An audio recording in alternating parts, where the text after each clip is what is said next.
vita una ragazza di 24 anni che questa mattina all'alba con la sua auto si è schiantata contro un camion sulla Castellana. Con lei c'era anche la sorella che è fuori pericolo. Una Pasqua con numeri di visitatori da pre-pandemia a Treviso, una vigilia con la città affollata, molte presenze di turisti e bar e negozi restano aperti per accoglierli. Pasqua e Pasquetta senza restrizioni ma con la dovuta cautela. L'appello del direttore generale dell'USL 2 Benazzi: rispettare le precauzioni anti-Covid sia al chiuso che all'aperto. Guai a dire che siamo filorussi, ma non è con l'invio di armi che si farà cessare la guerra in Ucraina. Così l'Ampi di Treviso, che per l'8 maggio promuoverà una manifestazione dalle tante anime politiche.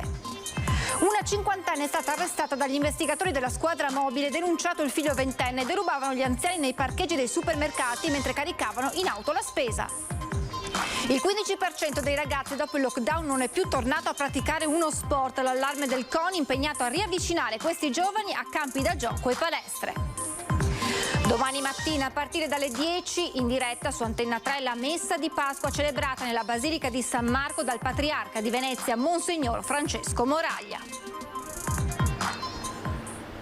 Buonasera e ben ritrovati con l'edizione trevigiana dei telegiornali di Antenna 3. Lo avete sentito anche dai nostri titoli, purtroppo in primo piano l'ennesimo incidente sulle strade della provincia di Treviso. È accaduto questa mattina all'alba intorno alle 6 a Padernello di Paese. Un'auto con a bordo due sorelle è finita contro un camion, ferite entrambe le ragazze, una in modo particolarmente grave, uno schianto che ha svegliato di soprassalto i residenti.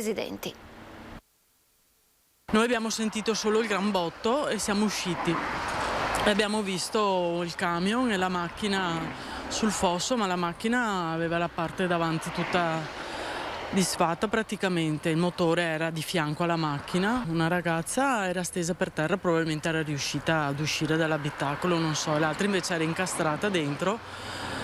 E i soccorsi sono arrivati velocemente e anche i vigili del fuoco, perché altrimenti era impossibile far uscire la ragazza dall'abitacolo, la ragazza che guidava. È una scena terribile, quella che si trovano di fronte residenti automobilisti in via Castellana a Padernello di Paese. Sono le 6 del mattino quando l'auto sulla quale viaggiano due sorelle kosovare poco più che ventenni, entrambe residenti in Trentino, si schianta contro un camion. Una delle due, 24 anni, viene intubata sul posto dagli operatori del SUEM 118 e ora sta lottando per la vita nel reparto di terapia intensiva del Cafoncello. Fuori pericolo la maggiore di 25, praticamente illeso l'autista. I segni sono rimasti sull'asfalto per tutto il giorno a poca distanza dal bar da Caio. Nel momento in cui sono arrivato ho visto un camion fermo, una macchina sul fosso dall'altro lato della strada e pezzi di camion, di auto. L'impatto è violentissimo e sembra causato, stando anche ai primi rilievi della polstrada, da un'invasione di carreggiata da parte della Polo di colore bianca delle due ragazze che viaggiava in direzione Treviso. Il camion ha cercato, cioè se l'è vista, mi hanno raccontato così, che l'autista del camion se l'è vista arrivare addosso e ha abbassato la testa, non so, un malore, un colpo di sonno, non saprei dire. Lui ha provato in tutti i modi a scansarla, infatti ha grattato sul marciapiede e ha urtato anche sul palo della luce, però è stato inevitabile. I vigili del fuoco hanno operato in Castellana per circa 3 ore, pesanti disagi alla viabilità su un tratto di strada che continua a rimanere critico. Da quando hanno fatto i lavori delle piste ciclabili anni fa, gli incidenti sono notevolmente diminuiti.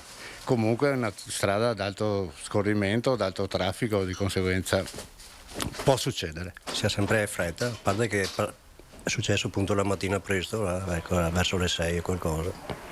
Le strade sono un po' più libere, la gente corre. Non so come sono riuscito ad uscirne vivo. Con queste parole il sindaco di Asolo, Migliorini, racconta del gravissimo incidente nel quale è rimasto coinvolto ieri pomeriggio nel Bellunese.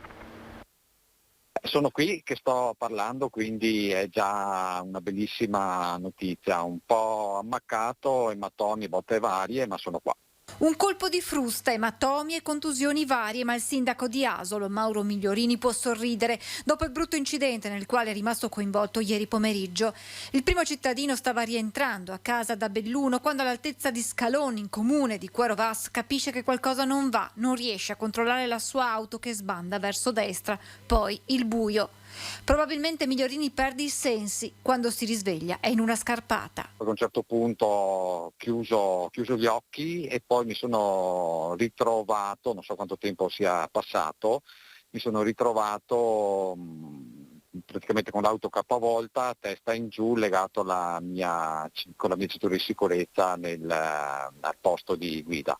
Tenta di uscire, ma il suo sportello non si apre. Per fortuna riesce a scendere da quello del passeggero. Gattonando sono uscito e alzando la testa poi ho visto tutta una serie di persone che erano al di sopra della strada, che guardavano in giù e che stavano chiamando i soccorsi. Alcuni automobilisti lo aiutano a risalire, nel frattempo arrivano i vigili del fuoco, l'ambulanza, i carabinieri. Saranno alcuni testimoni a raccontare allo stesso sindaco quanto accaduto. Prima uno scoppio che si capirà poi essere stato causato da uno pneumatico letteralmente esploso, l'auto che sbanda e finisce nella scarpata. Misurato la distanza dal ciglio della strada, il salto che ho fatto sono oltre 15 metri, quindi mi è andata veramente di lusso, mi è andata benissimo. Il sindaco ringrazia i soccorritori e i passanti che lo hanno aiutato anche a recuperare gli occhiali e i documenti rimasti nell'auto distrutta. È stato proprio guardando questa mattina la sua vettura che Migliorini si è reso conto del pericolo corso. Ci siamo guardati negli occhi e ci siamo detti: è incredibile, cioè io non so come sono riuscito a uscirne vivo. Un miracolo nel venerdì santo, e così ora c'è anche tempo per un sorriso. Io che ci credo, mettendola un po' in battuta, mi viene da dire probabilmente qualcuno nell'alto dei cieli non mi vuole, preferisce che me ne stia giù a rompere le scatole qua. E si prepara i controlli sulle strade a Pasqua e Pasquetta. La polizia locale di Treviso, che lunedì monitorerà la giornata ecologica e l'afflusso di grandi e piccoli lungo la Restera. Anche Treviso a Pasqua e Pasquetta tornerà a riempirsi di visitatori e comitive di turisti, come confermano le prenotazioni nei locali. È sulle strade che si concentreranno i controlli da parte della polizia locale, che prevede un consistente afflusso di persone in città. Peraltro è previsto anche bel tempo, quindi il comando di polizia locale, assieme ad altre forze di polizia e in base anche a quelle che sono le indicazioni di questura e prefettura, intensificherà i controlli stradali, naturalmente mettendo in campo alcune decine di persone, soprattutto durante appunto le festività Pasqua e lunedì di Pasqua. Questo sarà molto importante per prevenire quella incidentalità che ultimamente è molto frequente a Treviso, anche con esiti mortali. A livello di circolazione stradale sarà un lunedì dell'Angelo tutto particolare, che sostituirà di fatto una delle domeniche ecologiche. È stata anticipata, quindi ci aspettiamo che lunedì, se ci dovesse essere bel tempo come sono le previsioni, arriveranno a Treviso molte persone. Centro città interdetto al traffico quindi a Pasquetta, e anche questo richiederà degli attenti controlli da parte della polizia locale, che monitorerà anche le zone verdi più frequentate per picnic e passeggiate, prima tra tutte la Restera. Sicuramente avremo la possibilità anche di avere già dalla settimana prossima gli agenti in mountain bike, quindi sicuramente la Restera sarà uno di quei posti che saranno più vigilati, per cui impegneremo tutti gli agenti possibili in servizio proprio per fare prevenzione e fare in modo che la Pasqua sia trascorsa in modo estremamente tranquillo. Ed è stato quello di oggi un sabato dai grandi numeri a Treviso per una Pasqua che si annuncia finalmente di normalità. Sono tornati anche i turisti, dicono commercianti e baristi, tanti rimarranno aperti per tutte le festività. Siamo stati in montagna con le Santa Lucia e poi di ritorno per tornare a Ferrara. Facciamo uno stopover a Treviso, che ci sono sempre passato, però non mi sono mai fermato. Absolutely love it. I was just telling my friends, Eastern Treviso, yeah, definitely. Sono ritornati anche i turisti in questo weekend di Pasqua a Treviso, una presenza che rincuora e fa ben sperare la cartina di tornasole di una normalità quasi riacquisita. Bella città, si sta bene, piccolina, misura d'uomo sicuramente. Una città che soprattutto rimarrà aperta, ci sono 2 anni di festività perse da recuperare. Il segnale che abbiamo ricevuto è quella di una generale apertura nei prossimi 2 giorni, magari non tutti apriranno sia Pasqua che a Pasquetta, però diciamo che le 2 giornate saranno abbastanza coperte sia per la ristorazione che per i pubblici esercizi e anche alcuni negozi che terranno aperti appunto Pasqua o Pasquetta. Quindi per chiunque verrà a Treviso troverà una città viva, una città che ha voglia di ricominciare. Ricominciare dunque, nonostante le tante incertezze e alcuni episodi che non fanno bene al morale di chi lavora. Nelle scorse ore dei negozi sono stati tappezzati con adesivi no pass e richiami al nazismo, quando ormai le restrizioni sono del tutto allentate. È stato molto sgomento iniziale, innanzitutto perché appunto ormai siamo verso la fine delle limitazioni e quindi sembrava che tutto quanto fosse in discesa dopo 2 anni veramente difficili per tutti quanti. E dall'altra parte anche perché comunque quando si va a toccare la proprietà privata viene sempre un po' di paura poi a chi è parte lesa, di conseguenza abbiamo dovuto immediatamente allertare le forze dell'ordine da una parte ma anche il comune di Treviso dall'altra. Blitz a parte, resta una città con i suoi piccoli e grandi riti, come quello di regalare o regalarsi un fiore, magari da Giuseppina, 85 anni, da 60, nella sua bancarella. Non si rinuncia a un fiore per Pasqua? No. E hanno preso dei bei massi, tutti felici, contenti e mi hanno divertito. Arrivano qua per simpatia, perché il sorriso non manca. Grazie, con tanti auguri. Una Pasqua e Pasquetta però dove rimane, anzi forse aumenta il rischio contagi da Covid e allora dal direttore generale dell'USL 2 Benazzi una raccomandazione alla massima prudenza sia all'aperto che al chiuso. State distanziati, lavate il lavaggio delle mani, mettete la mascherina al chiuso perché abbiamo l'obbligo morale di proteggere le persone più fragili. I nuovi positivi nella Marca sono ancora 1 migliaio al giorno. Anche se Pasqua e Pasquetta sono finalmente libere da vincoli, il direttore generale dell'ULSS 2 Francesco Benazzi raccomanda prudenza e rispetto delle regole a chi si riunirà in casa o all'aperto per le feste. All'esterno, se non facciamo assembramenti, possiamo stare tranquillamente senza la mascherina, altrimenti se facciamo assembramenti la mascherina è utile.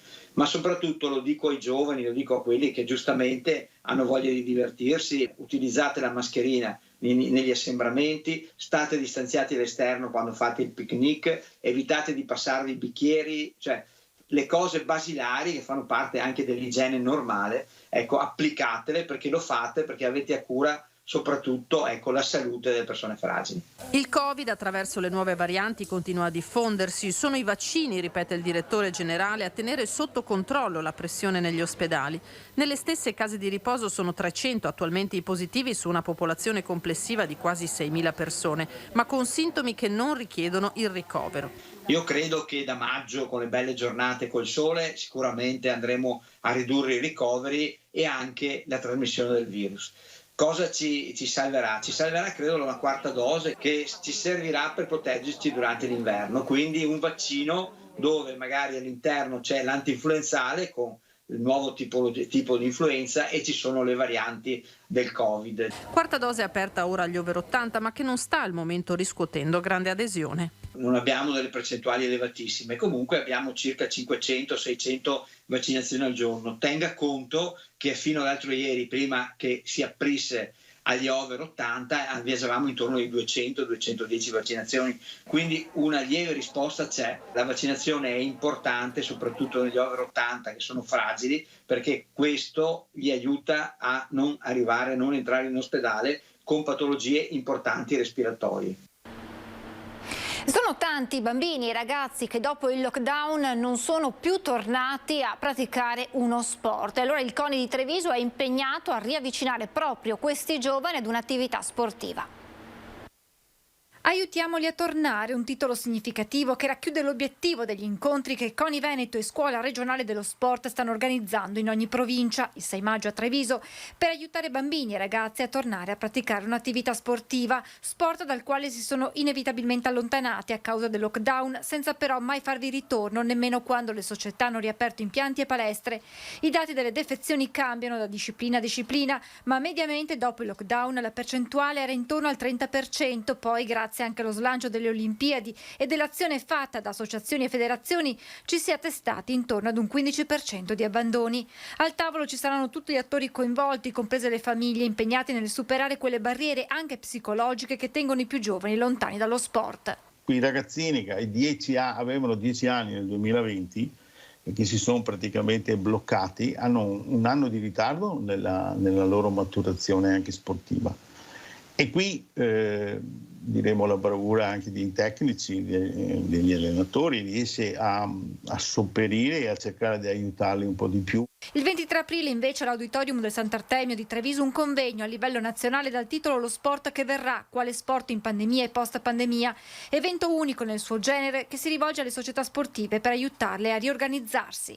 Come dovranno essere nel futuro, come si dovranno attrezzare, magari anche integrando la loro attività della serie, magari non soffermandosi solo sull'aspetto del campionato o ma anche offrendo qualche altra cosa. Società sportive che intanto devono fare i conti con gli aumenti di luce e gas, e così se qualche piscina riduce l'attività chiudendo alcuni giorni la settimana, ci sono società di calcio che hanno tagliato allenamenti per risparmiare sull'illuminazione dei campi. Furti nei parcheggi dei supermercati, la polizia arresta una mamma e denuncia il figlio 20enne. Gli agenti della squadra mobile di Treviso hanno arrestato in flagranza di reato di furto pluriaggravato una 50enne residente nel Trevigiano e denunciato a piede libero il figlio 20enne. La polizia è risalita ai due nel corso delle indagini scattate dopo la segnalazione di numerosi furti consumati anche nei confronti di anziani nei parcheggi dei supermercati dell'area nord-est della città. Durante i controlli gli agenti hanno individuato la donna mentre si stava dirigendo nel parco sotterraneo di un market del Coneglianese e qui è stata vista sportare da un'auto parcheggiata la borsa di un'anziana mentre questa era impegnata a caricare nel bagagliaio la spesa. Durante la successiva perquisizione nell'auto della cinquantenne la polizia ha ritrovato un cellulare che era stato rubato alcuni giorni prima sempre nel parking di un supermercato ad una coppia di anziani ai quali era stata inoltre sottratta la borsa contenente 1.500 euro in contanti. Anche in questo caso il furto era avvenuto mentre marito e moglie erano intenti a riporre le buste della spesa nel baule della propria vettura. Sarà un 25 aprile su cui peserà la polemica che ha investito l'ANPI e la sua posizione rispetto alla guerra in Ucraina. Guai a dire che siamo filorussi, replica il presidente trevigiano Varnier, e per l'8 maggio si sta organizzando una manifestazione dalle tante appartenenze politiche. Siamo di fronte a un conflitto folle che ha certamente la prima responsabilità nella follia di Putin e del governo russo di aggredire quel paese, ma la questione è molto più complessa. L'associazione Partigiani non è di certo dalla parte di Vladimir Putin, ma neppure di un conflitto alimentato dall'invio di armi a Kiev. Il presidente provinciale Giuliano Varnier si rifiuta di vedere additata l'ANPI come filorussa. Ma non c'è nessuna dichiarazione dell'ANPI che dice che stiamo dalla parte di Putin. Poi ci possono essere state anche, noi mica che siamo qui a difendere tutte le posizioni, anche delle posizioni sbagliate, per carità. Ma non ci si deve nascondere, afferma Varnier, che siamo di fronte a uno scenario ben più complesso che vede segnati i solchi di una divisione del pianeta in due blocchi, con gli Stati Uniti da una parte e la Russia dall'altra. Fratture e contrasti che ci sono anche nell'associazione Partigiani stessa. All'ANPI ci sono posizioni diverse, anche perché gli iscritti all'ANPI magari hanno anche riferimenti in forze politiche, insomma qualche forza politica che si è messa anche l'elmetto in questa guerra. Malgrado questo, l'associazione sarà presente in diverse piazze, da Treviso a Conegliano. Il 25 aprile festa della liberazione, conferma Varnier, e per l'8 maggio, giornata della vittoria in Europa, si sta organizzando una manifestazione che coinvolgerà altre forze politiche. Una iniziativa unitaria che non significa dire agli ucraini arrendetevi, ma significa mettiamo in risalto la questione centrale, diamo più forza a chi chiede la fine della guerra e il blocco di questo massacro. Con i rincari dell'energia elettrica conseguenti anche alla guerra in Ucraina si fa sempre più conveniente l'installazione di pannelli fotovoltaici, non per i centri storici dove le norme e la sovrintendenza finora hanno bloccato quasi tutti i progetti, ma il Comune di Treviso sta studiando un accordo per agevolare l'applicazione.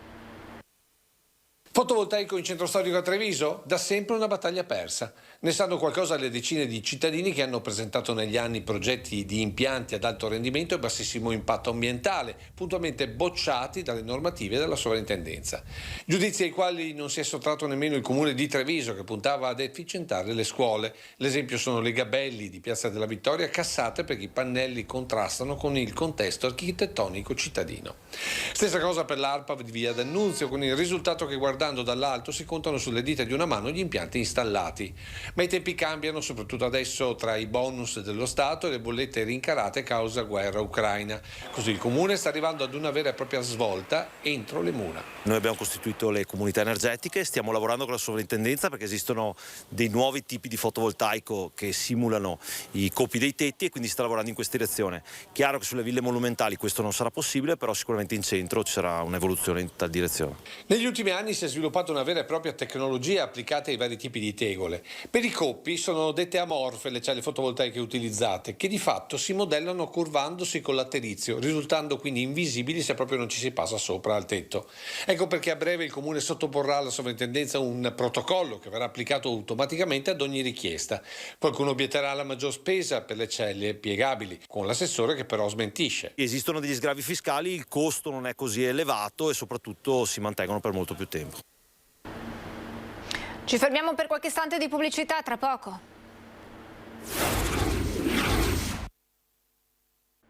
Rieccoci in diretta. Ieri sera a Vittorio Veneto oltre 200 persone hanno preso parte alla Via Crucis guidata dal vescovo Monsignor Corrado Pizziolo. La guerra e la sofferenza del popolo ucraino sono entrati in molte preghiere. Signore, ascolta, Padre, perdona, fa che vediamo il tuo amore. Il silenzio rotto solo dai passi dei tanti cittadini, famiglie, bambini, anziani che hanno voluto esserci nel venerdì santo alla Via Crucis lungo le fortificazioni di Ceneda sul Colle di San Paolo, ad accompagnarli le luci di Vittorio Veneto sempre più lontane stazione dopo stazione.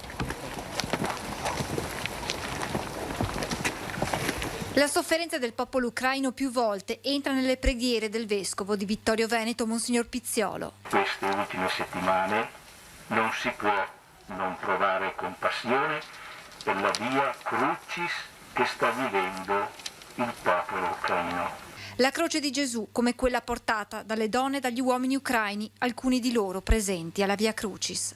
Viviamo questa Via Crucis in profonda sintonia di comunione e di preghiera con questo popolo attualmente martoriato.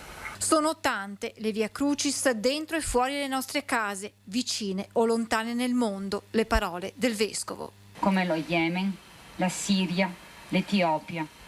Ripeto, tacciano le armi. E irrompono, man mano che si percorrono le stazioni, le storie di chi scappa dai bombardamenti, come quella di Sasha, 9 anni, bimba di Irpin, che durante un attacco ha perso il padre, mentre a lei, rimasta ferita, è stato amputato un braccio. Con la mamma è riuscita a raggiungere l'Italia e in ospedale ha conosciuto una bimba italiana, Martina, di 14 anni. L'ha sostenuta con il sorriso, poi con alcuni disegni, infine con brevi testi tradotti sul cellulare. Per incoraggiarla le ha scritto: le cose brutte sono passate, ora la tua vita sarà serena, perché hai accanto una madre forte che ti seguirà passo passo. Alla 9ª stazione, quando Gesù cade per la 3ª volta, suona forte per tutti l'insegnamento che ha dato agli uomini. Sei caduto e ti sei rialzato, per indicarci che non importa quante volte cadiamo, ma che l'importante è rialzarsi e andare fino in fondo, anzi fino in cima.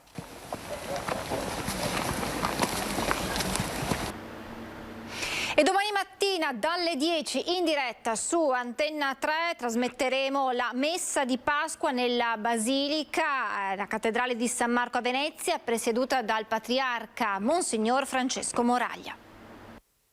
Una messa di Pasqua a Venezia con l'Ucraina nel cuore e nelle azioni concrete di solidarietà. Sarà quella che domani mattina il patriarca di Venezia, Monsignor Francesco Moraglia, presiederà nella Basilica Cattedrale di San Marco e che le telecamere di Antenna 3 per il terzo anno consecutivo porteranno nelle vostre case in diretta a partire dalle ore 10. Il solenne pontificale di Pasqua sarà perciò carico di significati, aperto ai fedeli della diocesi, ma anche ai tanti turisti che sono tornati ad affollare Piazza San Marco e dintorni. L'ingresso in Basilica sarà libero, senza restrizioni o contingentamenti, ma con l'obbligo per tutti di indossare la mascherina FFP2 per tutta la durata della celebrazione. Questa sera, intanto, nella solenne veglia pasquale, il patriarca officerà il sacramento del battesimo a un giovane adulto di 28 anni. Domani il dramma della guerra e la ripresa della città, dopo 2 anni di pandemia, saranno molto presenti nelle parole di Monsignor Moraglia per celebrare una Pasqua di Risurrezione e un'invocazione alla pace. Domani mattina, Pasqua di Risurrezione, alle ore 10, il Patriarca Francesco presiederà la Santa Messa presso la Basilica Cattedrale di San Marco a Venezia. La celebrazione sarà trasmessa in diretta da Antenna 3, canale 10. Vi aspettiamo dunque, come sempre. E adesso il suggestivo presepe pasquale realizzato da Claudio Baldo all'interno della chiesa di Santa Maria Maggiore a Treviso.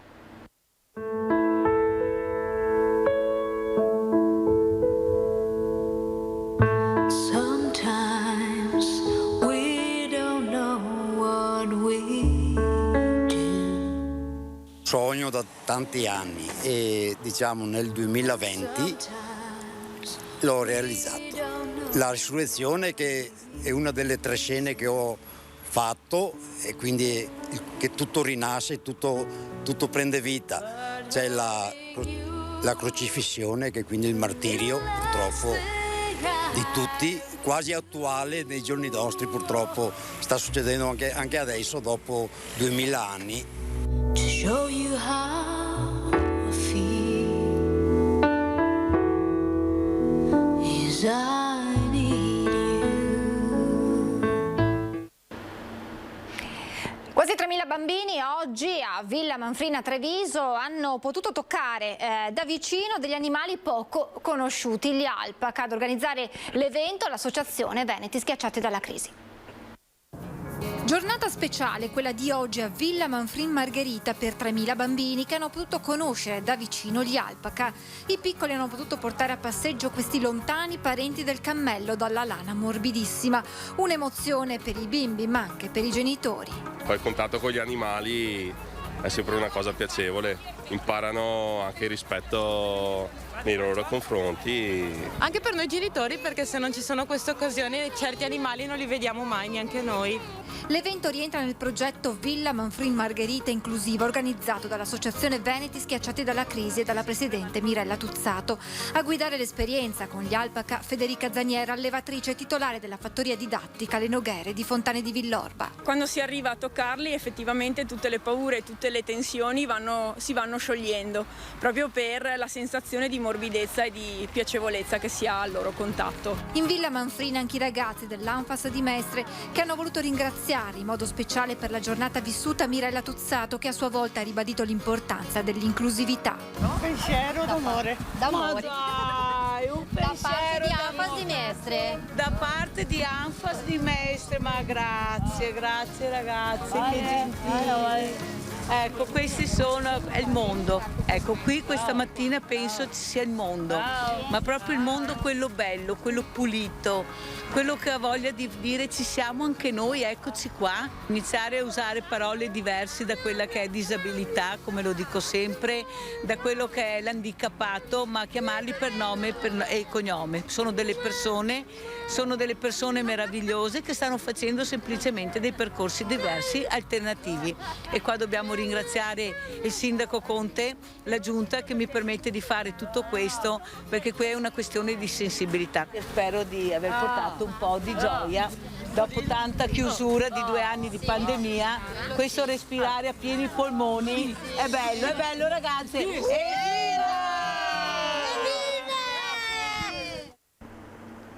E adesso apriamo la pagina con le notizie da Belluno e provincia.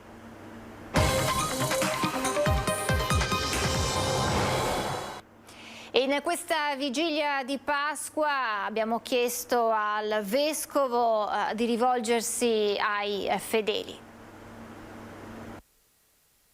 Non sarà, non potrà essere una Pasqua come tutte le altre. La maggior parte dei cittadini europei è nata e cresciuta in un tempo di pace. Le guerre sì ci sono sempre state, ma lontane, e quella nella loro Jugoslavia era una guerra interna ad una sola nazione che si stava frammentando. Di fronte al conflitto Russia-Ucraina, anche gli auguri di un vescovo diventano diversi. Il purtroppo è il dato di fatto, certo c'è un purtroppo, eppure la Pasqua permette uno sguardo e una comprensione di quello che viviamo e della storia che un po' travalica, sconfina queste situazioni qui. Ora ci dobbiamo confrontare con un conflitto fra due nazioni e una delle due è una delle superpotenze mondiali, quella che da dopo la Seconda Guerra Mondiale ha sempre rappresentato la più grande preoccupazione per il mondo occidentale. Ecco, la Pasqua, è vero, Gesù ci dice che è la sua vita e quindi noi la vita la pensiamo non un sogno, la pensiamo come possibile anche per noi.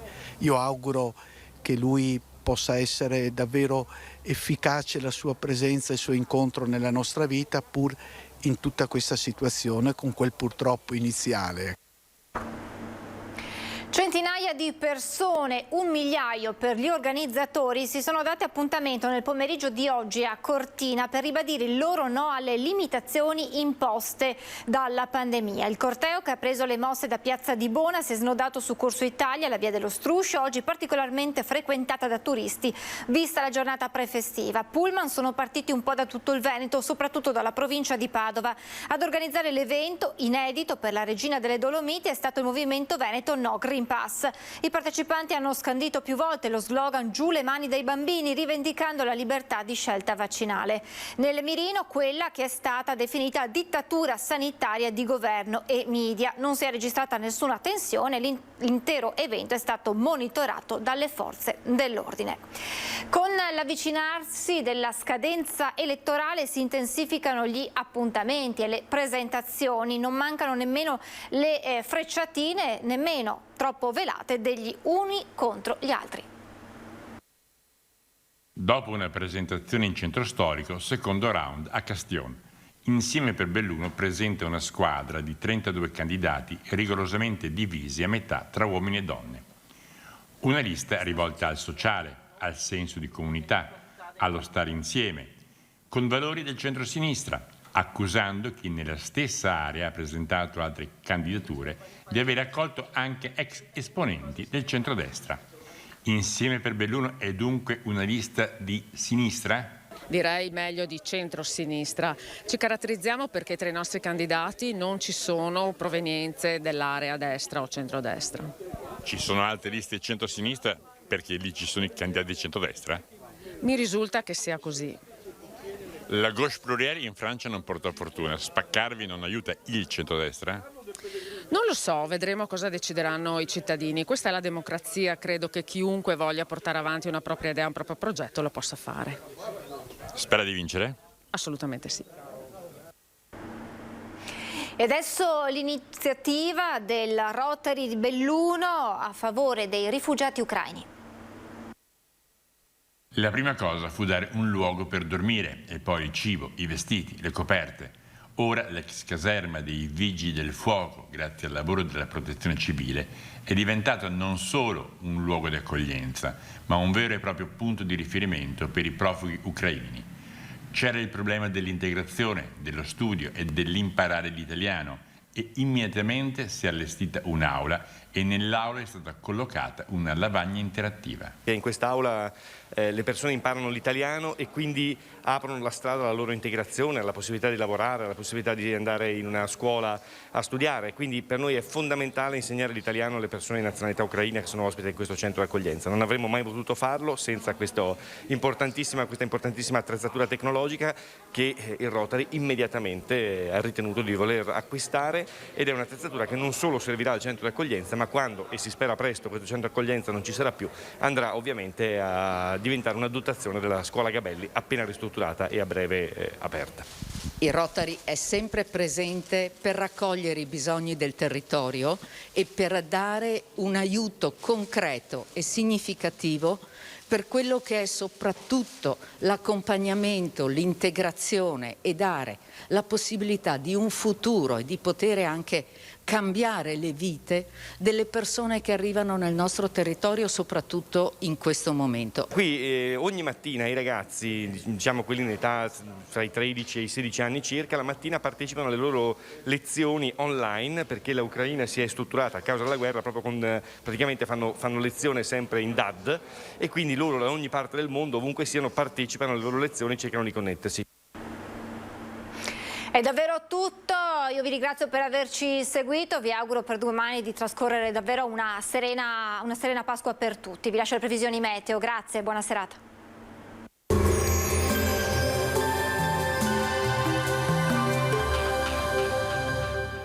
Entra nel mondo Lolato. Da oltre 40 anni un team di professionisti per migliorare la qualità della tua vita. Centro del piede con servizi di podologia. Laboratorio per la produzione di plantari e calzature su misura. Benvenuti al meteo. Weekend di Pasqua e Pasquetta tra sole, locali acquazzoni e clima più freddo. Dunque un cambiamento importante rispetto a queste giornate molto miti. Vediamo il dettaglio di domenica 17 aprile. Sul Veneto bel tempo grazie alla presenza dell'anticiclone. Avremo un ampio soleggiamento con cielo sereno, qualche modesto annuvolamento al pomeriggio sui monti, ma senza piogge. Temperature in diminuzione, minime tra 2 e 10 gradi, massime comprese invece tra i 15 e i 18 gradi all'incirca. Spostiamoci ora sul Friuli Venezia Giulia, cielo in genere sereno o poco nuvoloso. Sulla costa soffierà bora moderata, più sostenuta al mattino a Trieste. Temperature minime tra 5 e 10 gradi, massime sui 17-18 gradi. Infine diamo uno sguardo alla situazione del Trentino Alto Adige, dove prevarrà il sole, qualche velatura nel cielo, ma insomma senza ulteriori conseguenze. Temperature minime intorno ai 7 gradi, massime sui 19-22 gradi. Dal meteo di Antena 3 per ora è tutto, grazie per l'attenzione, arrivederci.